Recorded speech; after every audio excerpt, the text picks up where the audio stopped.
Hello guys, स्वागत है आप सबका। तो आज हम बात करेंगे अदानी पावर की। और ये अदानी, इसका जो है ये न्यूज़ जो है काफ़ी पॉजिटिव रह सकती है। ग्रुप क्या सोच रहा है और इसका इफेक्ट जो है एक पॉजिटिव इम्पैक्ट एक अगर देखें, एक तो पूरे ग्रुप के ऊपर भी थोड़ा बहुत पड़ सकता है, ऐसा लग रहा है। क्योंकि अगर एक बात करें, मतलब कि सीधा सीधा असर नहीं बल्कि सेंटिमेंटल इफेक्ट पड़ सकता है कि अदानी पावर गोडा से अन्य देशों को बिजली बेचने की संभावना जो है तो वो तलाश रही है।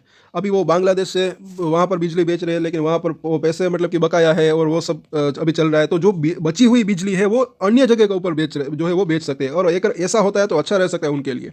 आगे जरा देखिए, उससे पहले अगर आप नए हैं इस चैनल के ऊपर, तो इन सभी अदानी ग्रुप के शेयरों के ऊपर हम डेली टेक्निकल चार्ट के ऊपर एनालिसिस करते हैं, और जो शेयर F&O के अंदर है उसके भी एनालिसिस करते हैं। तो सब्सक्राइब जरूर करें हमारे चैनल को विजिट जरूर करें। चलिए आगे देखते हैं कि झारखंड के गोडा संयंत्र से बिजली खपत में उल्लेखनीय कमी आने के कारण अदानी पावर इस संयंत्र में उत्पादित बिजली को श्रीलंका जैसे पड़ोसी देशों को बेचने पर विचार कर रही है। अगर ये चीज़ हो जाता है तो अच्छा रह सकता है, और लेकिन इसके लिए उसे बांग्लादेशी प्राधिकारियों की सहमति लेनी पड़ेगी। अब ये भी थोड़ा सा मतलब कि एक मामला है। अब वो देखते हैं वो आगे क्या करते हैं। लेकिन आगे देखें तो अदानी पावर का झारखंड संयंत्र बांग्लादेश के लिए एक समर्पित परियोजना है, और बांग्लादेश में राजनीतिक बदलावों के कारण ये परियोजना तनाव में है। पहले वो जो शेख हसीना जो मैडम थी वो तो मतलब कि मुझे तो ऐसा लग रहा है कि काफ़ी अच्छी थी, लेकिन वो जब से उनकी सरकार गई है तब से ये थोड़ी सी प्रॉब्लम शुरू हुई है। फिलहाल आगे देखें कि हालांकि इस तरह की परियोजनाओं को बनाए रखने के लिए भारत सरकार ने हाल ही में घरेलू बाजार में बिजली बेचने की भी अनुमति दे दी है। लेकिन ऐसा करने के लिए अदानी को एक नया ट्रांसमिशन नेटवर्क स्थापित करना होगा। इसका मौजूदा नेटवर्क सिर्फ बांग्लादेश को निर्यात करने के लिए है। तो ये थोड़ी सी एक दिक्कत है। बाकी इंडियन सरकार, हमारी गवर्नमेंट ने तो जो है यहाँ पर ही बिजली बेचने की अनुमति भी दे दी है, और भारत में भी बिजली की जो है काफ़ी खपत है, काफ़ी डिमांड है। आगे देखें कि जहाँ तक भारतीय नियमों का सवाल है तो श्रीलंका को बिजली बेचना कोई मुद्दा नहीं है, लेकिन इसके लिए बांग्लादेश से मंजूरी की आवश्यकता हो सकती है। अब वो मतलब कि क्या मंजूरी देते हैं नहीं वो देखना बनता है, लेकिन मुझे ऐसा लग रहा है कि वो उसका भी सॉल्यूशन रास्ता मिल सकता है। आगे देखते हैं। बांग्लादेश सरकार में विद्युत ऊर्जा और खनिज संसाधन मंत्रालय के सलाहकार मोहम्मद फौजुल कबीर खान ने बिजनेस लाइन को बताया कि मेरा मानना है कि बांग्लादेश को समर्पित परियोजना को श्रीलंका को बेचने के लिए अदानी को बांग्लादेश विद्युत विकास प्राधिकरण की सहमति की आवश्यकता होगी। अदानी समूह के उपरोक्त बिंदुओं पर स्पष्टीकरण मांगने के लिए भेजे गए ईमेल का जवाब नहीं दिया। और बकाया राशि ये ज़रा देखें तो ये कोई रहस्य नहीं है कि बांग्लादेश सरकार ने संयंत्र से खरीदी गई बिजली के लिए अदानी समूह को बकाया राशि का भुगतान करने में चूक की है, और अभी भी उस पर कई $100 मिलियन का बकाया, काफ़ी बड़ी रकम है। और हालांकि दोनों पक्षों के बीच सटीक राशि को लेकर विवाद है। भुगतान न होने के बाद अदानी के प्लांट से बांग्लादेश को बिजली की आपूर्ति कम कर दी है। सूत्रों ने बताया कि बांग्लादेश से बिजली की मांग में भी जो है गिरावट आई है, जिससे प्लांट से बिजली की आपूर्ति और कम हो गई है।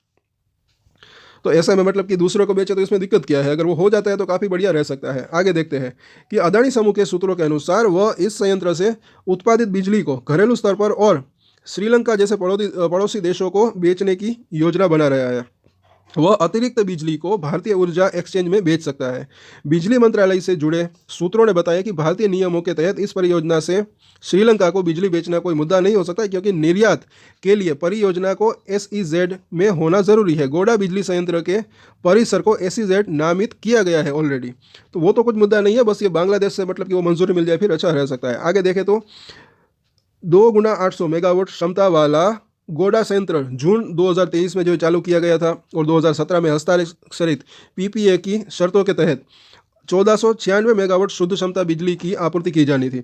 इस बीच बांग्लादेश में अदानी परियोजना की जांच चल रही है, और वहां के उच्च न्यायालय ने जांच के लिए 11 परियोजनाओं को चुना था, जिसमें अदानी परियोजना भी शामिल थी। अब उसने अदानी परियोजना सहित 7 परियोजनाओं की विस्तृत जांच के लिए निर्देश दिए हैं, और उसने वहां की अंतरिम सरकार से इस काम के लिए अंतर्राष्ट्रीय कानूनी फर्म की सेवाएं लेने को कहा है। टैरिफ बढ़ाने के अलावा अदानी पर यह भी आरोप है कि उसने भारत सरकार से मिले प्रोजेक्ट के लिए टैक्स लाभ नहीं दिखाए हैं।